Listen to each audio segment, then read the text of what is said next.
e incertezas desta terra do nosso Império do Brasil. Desde que Dom Pedro I abdicou o trono e partiu para a Europa, o governo passou às mãos dos regentes, pois o filho do jovem Dom Pedro II, ainda menino, não tem idade para governar. Esses anos de regência têm sido marcados por desordens, disputas e inquietações por parte do país. Surgem rumores de rebeliões. Em várias províncias, o povo já não aceita o comando do governo central no Rio de Janeiro, que parece distante e alheio às necessidades do interior. Aqui no Grão-Pará, a situação é especialmente penosa. Vivemos afastados da corte, esquecidos pelos homens de poder, pois quem sofre com a miséria e com o abandono. As riquezas da terra e dos rios são muitas, mas pertencem a poucos. A grande maioria da população é formada por índios, negros, mestiços e caboclos, que vivem em cabanas humildes de palha às margens dos igarapés e dos rios, tirando na natureza o sustento de cada dia. Essas moradias simples deram origem ao nome do povo, que começa com a murmurar nas esquinas e nos portos, a cabanagem.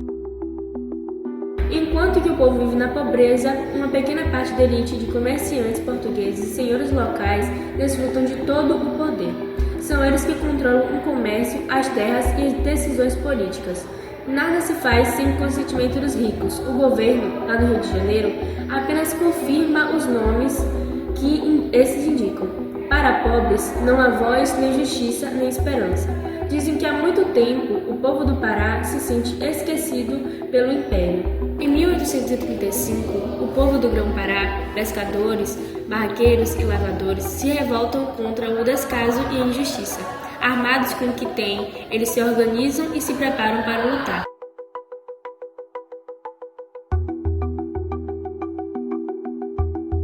As mulheres ajudam com os mantimentos e remédios, enquanto o clima de revolta cresce em Belém. Um povo que exige justiça, igualdade e liberdade surge, então, a cabanagem.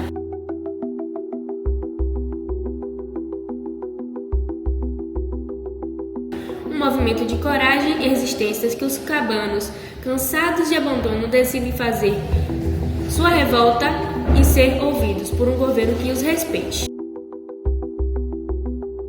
Bom dia, estamos em Belém, capital da província do Grão-Pará, e o clima de grande tensão neste início de 1835.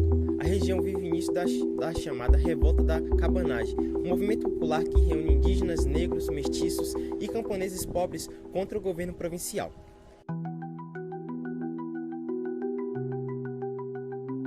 Os revoltosos, conhecidos como cabanos, denunciam a exploração, a pobreza extrema e a falta de representatividade política. As decisões continuam concentradas no Rio de Janeiro, sede do governo imperial, e as elites locais seguem dominando o poder, ignorando as necessidades da população. Entre as lideranças cabanas estão Félix Clemente Malcher, Francisco Vinagre e Eduardo Angelim, que prometem lutar até o fim por justiça e igualdade. Neste momento, os grupos rebeldes avançam sobre Belém e enfrentam as tropas legalistas. O cenário é de incerteza e conflito. A população pede mudanças urgentes e o governo provincial tenta retomar o controle da situação. Aqui no Pará, a tensão só aumenta.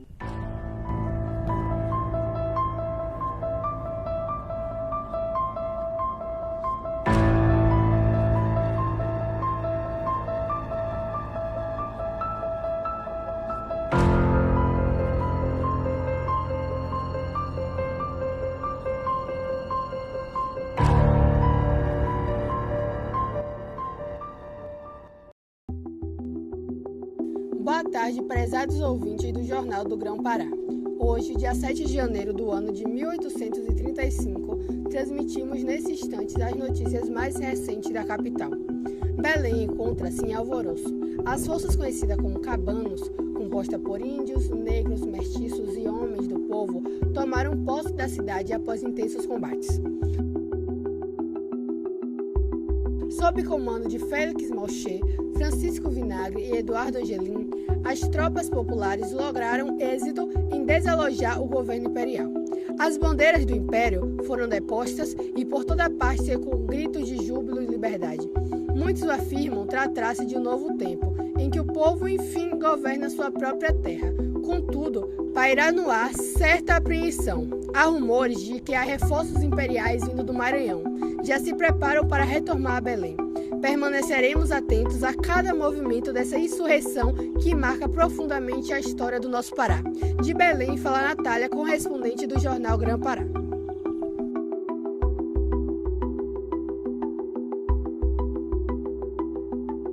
Prezados leitores e cidadãos do Império, voltai vossas atenções para as províncias do Norte, onde após 5 longos anos de agitação e flagelo, a revolta dos cabanos finalmente se extinguiu.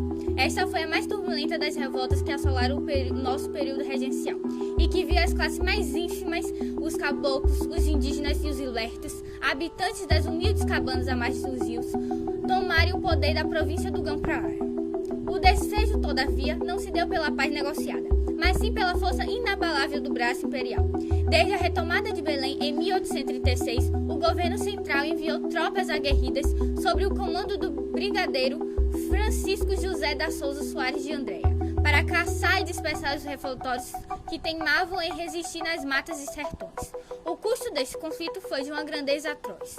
Estima-se que mais de 30 mil pessoas foram mortas durante os confrontos, o que representa em torno de mais de 30% da população local. Aldeias indígenas inteiras teriam sido dizimadas e desaparecidas. Além do terrível banho de sangue, a economia da província restou em franco declínio e a vida social profundamente desorganizada. No entanto, este trágico epílogo da cabanagem, consumado neste ano de 1840, marca também um ponto de inflexão para o nosso império, pondo fim à mais crítica instabilidade do regime e dando cabo às incertezas da regência. O clamor pela ordem foi atendido. Com o golpe da maioridade, uma manobra política da alta importância, Dom Pedro II, aos 14 anos, torna-se o segundo imperador do Brasil. A nação, sedenta por estabilidade e um comando firme após tantas sedições, deposita agora a sua esperança no jovem soberano. A cabanagem encerra-se como uma cicatriz profunda em nossa história, um violento atestado de que a centralidade do poder e a unidade territorial serão mantidas a qualquer preço. E mesmo após tanta dor e destruição, a revolta da cabanagem deixou marcas profundas na história do Brasil. Ela foi uma das primeiras grandes manifestações populares do período imperial, mostrando que o povo da Amazônia, especialmente os mais pobres, indígenas, negros e mestiços, a cabanagem revelou desigualdades regionais que ainda hoje ecoam em nosso país. E seu legado permanece vivo, como um símbolo da resistência e da luta por dignidade. Mais do que um episódio de rebelião, ela representa o grito de um povo esquecido, que se levantou contra a opressão e escreveu com sangue e coragem um dos capítulos mais marcantes da história amazônica.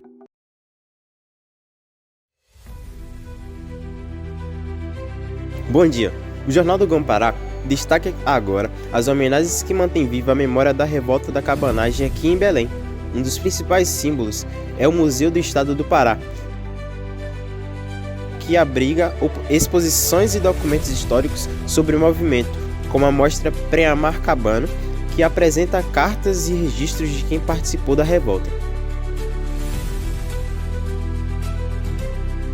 Outro ponto importante da cidade é o Memorial da Cabanagem, projetado por Oscar Niemeyer e inaugurado em 1985, no aniversário de 150 anos do conflito.